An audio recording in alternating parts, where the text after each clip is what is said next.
Неколку часови пред да се случи трагичниот настан во кој 31-годишната Ивана заедно со незината 6-годишна ќерка загинаа по скок од балкон во Скопски Карпош, сопругот Стојанчо Јовановски физички ја нападнал пред работното место, а потоа и во близина на основниот кривичен суд, нанесувајќи хематоми по главата и телото, заканувајќи се дека ќе ја убие. Ова го утврди истрагата на обвинителството, од каде бараат притвор за Јовановски поради опасност од бегство, можност да влие врз сведоци и вештаци, но и веројатност повторно да изврши кривични дела.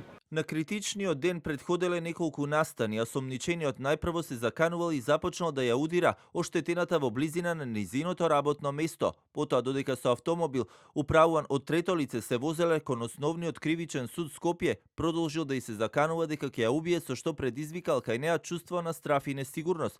Во близина на судот физички ја нападнал и нанел телесни повреди, хематоми по главата и телото. Откако од училиште ја зеле 6-годишната ќерка, сведокот ги однел до домот на обштетената да се спакува да ја носи кај мајкај, додека сведокот и осомничениот седеле пред зградата, оштетената се заклучила во станот со детето и оттаму го извршила самоубиството. Истрагата утврдила и дека Јовановски 7 години наназад физички и психички ја малтретирал Ивана, а сето ова било пријавувано и од неа, но и од други очевидци во надлежните институции. Нападите се интензивирали изминатава година, поради што според обвинителството Ивана се нашла во безизлезна ситуација и се одлучила на самоубиство.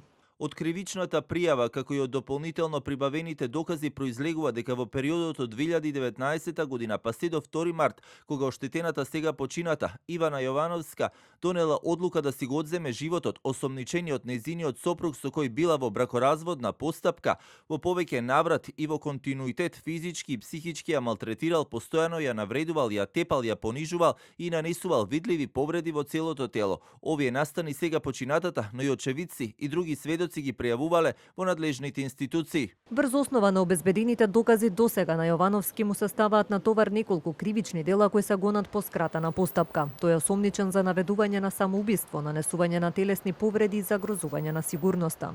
Во меѓувреме пропусти се веќе утврдени во постапувањето на социјалните служби. Затоа обвинителството оформи предмет во кој ќе се проверува дали има и кривична одговорност кај социјалните службеници кои работеле на случајот.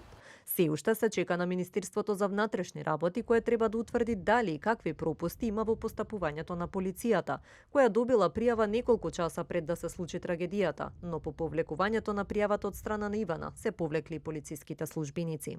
МВР отпосле почна со проверка дали повлекувањето на пријавите од жртвата било под присила.